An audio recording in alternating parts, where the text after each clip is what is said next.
Migrants for cheap labor and extra consumption. Democrats want voters, and Biden wants to be a minority. An unrelenting stream of immigration, non-stop. Folks like me who were Caucasian of European descent, for the first time in 2017, will be in an absolute minority in the United States of America. Absolute minority. Fewer than 50% of the people in America from then and on will be white European stock. That's not a bad thing. That's a source of our strength. I'm going to now direct this at Vice President Biden. I do not believe you are a racist. And I agree with you when you commit yourself to the importance of finding common ground. But I also believe, and it's personal, and I was actually it was hurtful to hear you talk about the reputations of two United States senators who built their reputations and career on the segregation of race in this country. And it was not only that, but you also worked with them to oppose busing. And, you know, there was a little girl in California who was part of the second class to integrate her public schools. And she was bused to school every day. And that little girl was me. Despite insisting that she wasn't calling Biden racist, Harris was in fact accusing him of preventing black students from integrating into white schools.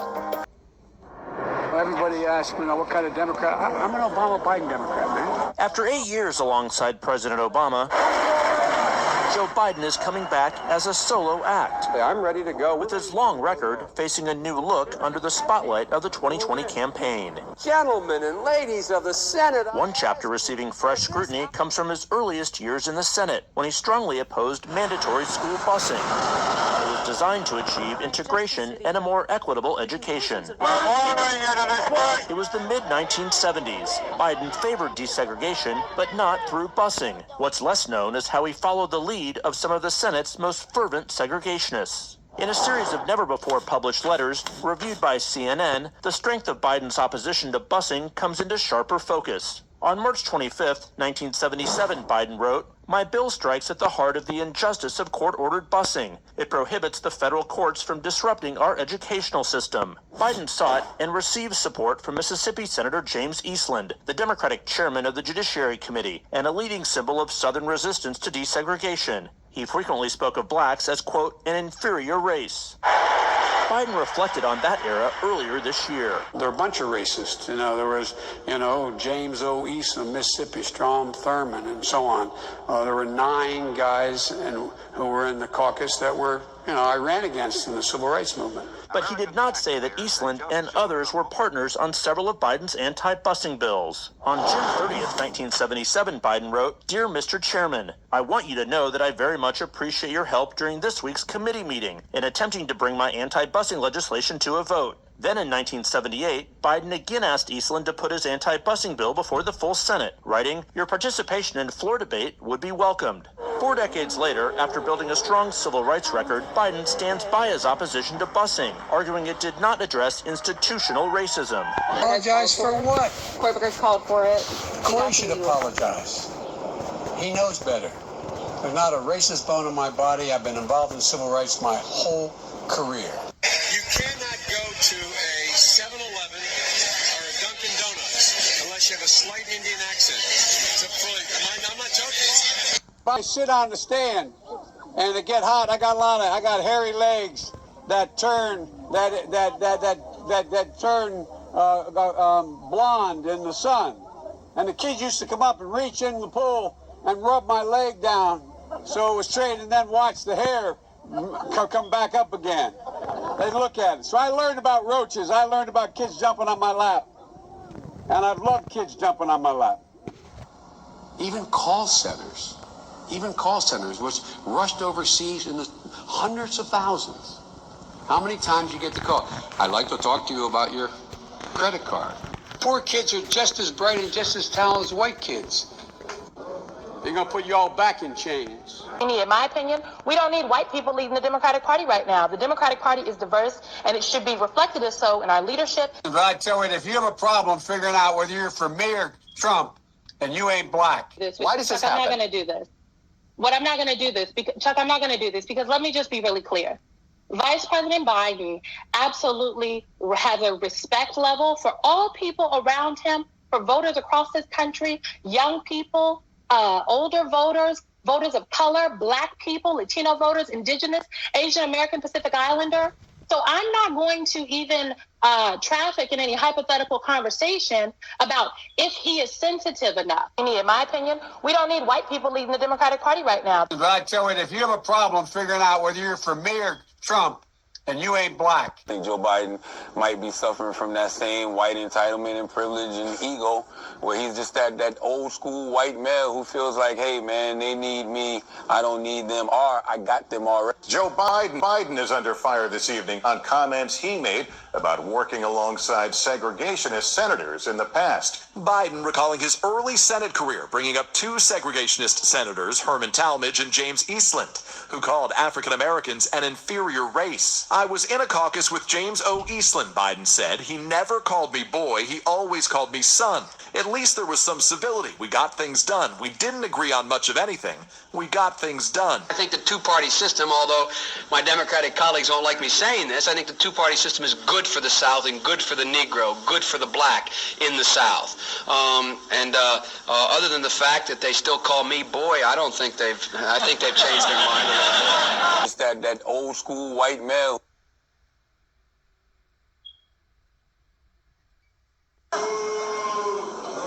They're going to put you all back in chains. 30 seconds or less. What kind of a chance would a northeastern liberal like Joe Biden stand in the South if you were running in Democratic primaries against Southerners like Mark Warner and John Edwards? Better than anybody else. And you don't know my state. My state was a slave state. My state is a border state. My state is the 8th largest black population in the country. My state is anything from a northeast liberal state. It's that old school white male. Choosing Joe to be my vice president was one of the best decisions I ever made. Not the first sort of mainstream African American who was articulate and bright and clean and a nice looking guy. I mean, that's a storybook, man. My son is Attorney General a year in Iraq, came back, and that's one of the things that he finds was most in need.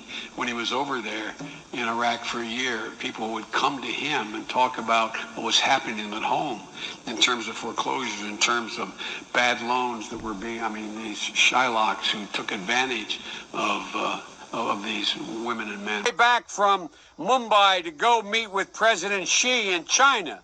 I stopped in Singapore to meet with a guy named Lee Kuan Yew, who most foreign policy experts around the world say is the wisest man in the Orient. There's not a racist bone in my body. But I tell you, if you have a problem figuring out whether you're for me or Trump, and you ain't black. You're not also part of the Ku Klux Klan. To me, and many people here today, like guys I see, Bill Bradley and Jim Sasser, who long left the Senate for greener pastures, and I hope better remuneration. We used to kid about that too, but for a lot of us, he was a friend, and he was a mentor, and he was a guide. He was a friend, and he was a mentor, and he was a guide. End quote. I shall never fight in the armed forces with a Negro by my side. Rather, I should die 1,000 times and see Old Glory trampled in the dirt, never to rise again, than to see this beloved land of ours become degraded by a race of mongrels, a throwback to the blackest specimen from the wilds. One or two issues that most disappointed you or surprised you as far as President Obama is concerned and caused you to leave his side? Wolf, I have to tell you, I don't have to go any further than 24 hours ago. When I heard the Vice President of the United States, someone I grew up admiring, someone I've been on platforms with, when I heard him go to Danville, Virginia, and talk about politics in a way that no serious candidate ought to talk about it, when I heard him reach to the bottom of the deck and talk about one party putting people in chains, when I heard someone that I admired and have been on platforms with talk about ordinary conservative principles as being essentially racial viciousness, because that's the allegation he was making yesterday, I was disappointed by it, but I have to tell you, it brought back memories to me. It brought back memories of these Democratic politicians in the South who think they can go before black crowds and say one thing, that nobody else will hear it, and that they can somehow get a cheer in the room, and that they can blithely go on about their business. That's not the way you can do politics anymore because of the media, and I think I hope Vice President Biden learned an important lesson. You can't say one thing to a certain kind of people thinking nobody else is hearing you. Well, there were TV cameras there. I assume he knew that everyone would be watching an event like this. It wasn't simply a closed-door event, but what the campaign, the Obama campaign, says is he was simply referring to what Republicans have said, that they want to, quote, unshackle big business in the United States and get rid of many of the regulations, and he was responding to that. Does that make sense to you?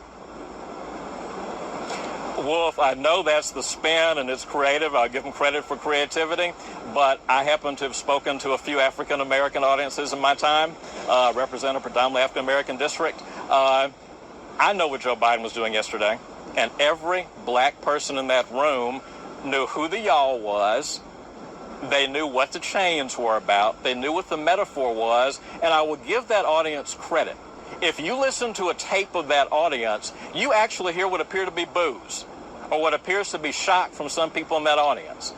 That says a lot that is very good about people in that audience, that when Joe Biden went to a place he never should have gone, that instead of getting the cheers he just knew he'd get, he got a negative reaction from a lot of the African Americans in the room. That doesn't lift up Joe Biden or excuse his comments, but it says something positive about the people in that audience. Well, let me just be precise before we move on. What are you saying that this represents, this underscores, as far as the vice president is concerned? It's a divisive tactic that's insulting to African Americans. It's insulting to the American people. It's an insult to the legacy that he used to build up as an orator who knew how to inspire people instead of strike fear in people's hearts. And it ought to embarrass President Obama. President Obama has talked so movingly about our country moving beyond race, and his own vice president makes this kind of comment yesterday. It was wrong, and the president ought to be embarrassed by it, and the president ought to say it was wrong.